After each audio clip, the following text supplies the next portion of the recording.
Hello friends, welcome to Astrotithi. तो आज हम जानने वाले हैं वृश्चिक राशि वालों के लिए जुलाई का महीना कैसे रहने वाला है। तो ये आधारित है चंद्र राशि पर और ये आप लग्न राशि पर भी देख सकते हो। और इसका फल निर्भर करता है कि आपके असली जो जन्म कुंडली है उसमें कौन सा ग्रह किधर बैठा हुआ है। लेकिन फिर भी गोचर के हिसाब से कैसा रहेगा जुलाई का महीना, चलिए देख लेते हैं।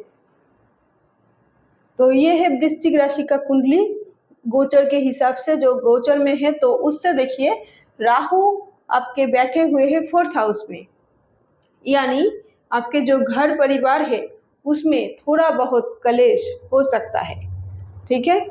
और आपके परिवार में किसी का दमा जैसा एलर्जी या फिर इन्फेक्शन जैसा कोई रोग भी हो सकता है। अगर ऐसा हो रहा है तो ज़रूर डॉक्टर से परामर्श कीजिए, क्योंकि ये ज़्यादा बढ़ सकता है। और उसके बाद देखिए, शनि आपके पंचम भाव में बैठे हुए हैं। तो शनि इधर बैठे हुए हैं, तो अगर आप स्टूडेंट हो तो पढ़ाई में आपको मन नहीं लगेगा, सब कुछ धीरे धीरे होगा। अगर कुछ रिजल्ट आने वाला है वो भी धीरे धीरे आएगा, यानी लेट होगा, ठीक है। यानी गवर्नमेंट जॉब रिलेटेड कोई अगर जॉब के अपने एग्ज़ाम दिए हुए हो, जब रिजल्ट आने वाला था तब नहीं आएगा, उसके बाद आएगा। धीरे धीरे आपको प्रोग्रेस देखने को मिलेगी। इसीलिए आपको क्या करना होगा, मेहनत आपको ज़्यादा करनी होगी, क्योंकि इधर शनि है, शनै शनै और शनि कारक है मेहनत का।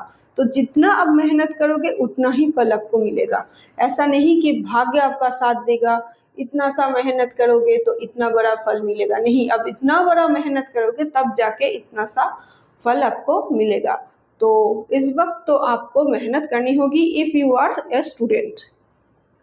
लेकिन अगर आप स्टूडेंट नहीं हो तो लव रिलेशनशिप में प्रॉब्लम आएगा। अगर लव रिलेशनशिप कोई है तो उसमें, अगर मैरिड हो तब नहीं, ये लव रिलेशनशिप के लिए है, ठीक है। क्योंकि ये लव रिलेशन दिखाता है पंचम भाव, उधर शनि बैठा हुआ है। तो धीरे धीरे काम होगा, धीरे धीरे बातचीत होगी, धीरे धीरे सब कुछ सही होगा। नेक्स्ट देखिए, आपका षष्ठ जो होता है वो है मंगल। वो आपके कर्म स्थल पर जाके बैठा हुआ है, यानी कर्म रिलेटेड जब आप काम करोगे तब आपको कुछ चोट लग सकती है, ठीक है।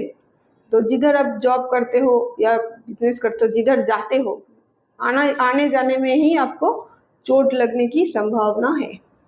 तो इसीलिए आपको सावधान रहना होगा। और आपको भी गुप्त कोई रोग होने का चांस है, कोई एलर्जी रिलेटेड ही, क्योंकि केतु इधर है। तो केतु एलर्जी रिलेटेड रोग को आकर्षित करता है और गुप्त रिलेटेड कोई चीज़ दी जाए, तो इसीलिए उसमें भी आपको सावधान रहना होगा। और देखिए, जो पार्टनरशिप में अगर आप काम करते हो तो सही है, आपके लिए अच्छा है। और अगर आप मैरिड हो तो मैरिड लाइफ आपकी अच्छी है, क्योंकि शुक्र के घर में ही बैठा हुआ है। और अगर आप चाहते हो कि रिलेशनशिप में और भी कुछ अच्छा हो तो आप अपने पार्टनर को कुछ गिफ्ट दे सकते हो, ठीक है। क्योंकि 12वें भाव का मालिक भी शुक्र है और शुक्र इधर बैठा हुआ है, तो ये व्यय कराता है। तो आप गिफ्ट खरीदिए और गिफ्ट खरीद के अपने पार्टनर को, हस्बैंड को या वाइफ को दीजिए, ठीक है। तो ये आपके लिए समय अच्छा है। अगर एक साथ कहीं घूमने जाने का प्लान है तो वो भी आपके लिए शुभ हो। लेकिन शुक्र आपका 26 जुलाई के बाद अष्टम भाव में चला आएगा, तब आपका व्यय में ज़्यादा वृद्धि हो सकती है किसी और चीज़ में। तो उस वक्त आपको सावधान रहना होगा, ज़्यादा खर्चा मत कर देना, क्योंकि गलत जगह पर खर्चा होने के चांसेस बढ़ जाएगी।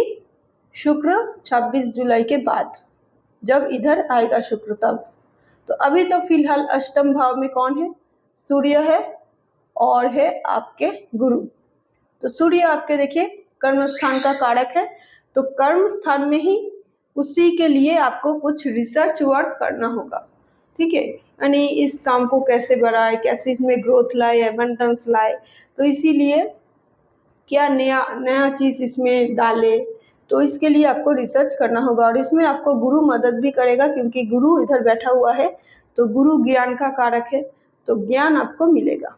और बुद्धि भी आपका काम करेगा, क्योंकि बुध आपके नवम भाव पे बैठे हुए हैं और बुद्धि का कारक है बुध।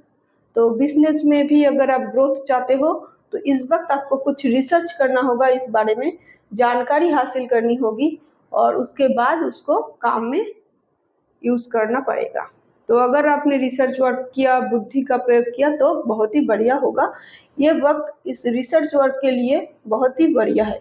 भाग्य आपका साथ देगा और आपका कोई जो अगर विश है तो वो भी पूरी हो सकती है, यानी कोई इच्छा आप पूर्ति कर सकते हो।